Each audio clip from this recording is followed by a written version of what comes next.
Hello? Hello. When we are going through bad things, we give a lot of respect to the emotions and feelings that we have that typically signifies energy moving, like crying and sadness or sleeping, rest. These things are so necessary, and I think because of where we have come from in a society that said that expressing emotions is weak, really plays a big part in how powerful it is in this day and age to be able to express oneself in that way, where we can know that it's powerful to release emotions, it's powerful to experience them, and it's very powerful and even inspirational and contagious and validating and confirming to show them as well, and also give other people permission to show their emotions. On the other side of that, I found for myself,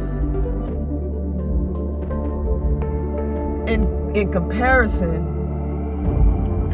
but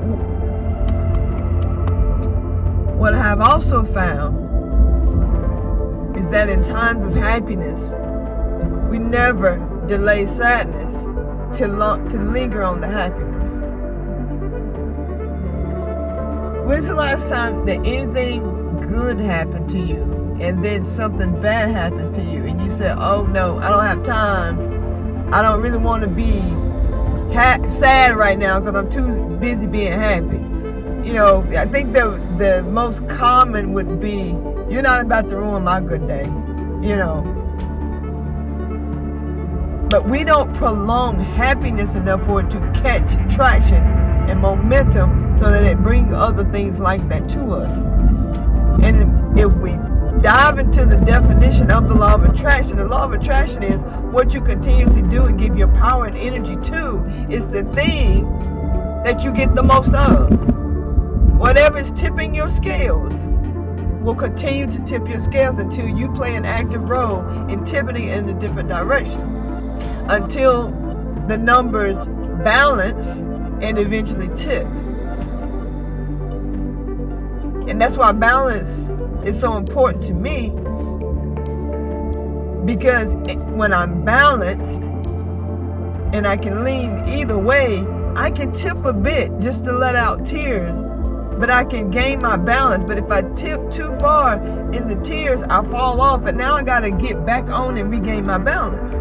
But if I keep my balance and keep my center point of attraction to just flow, then I can also tip in the happy direction for as long as I want. And that's that momentum that I have, that slight tilt that continues to keep things that I need, that I want, that I love, that I desire coming to me.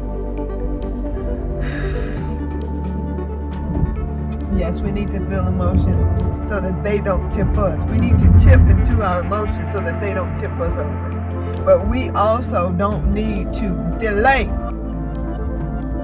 getting our balance back. Balance doesn't mean it's not there. It doesn't mean we don't feel it. It just means we just tip. We tip so that we don't tip over.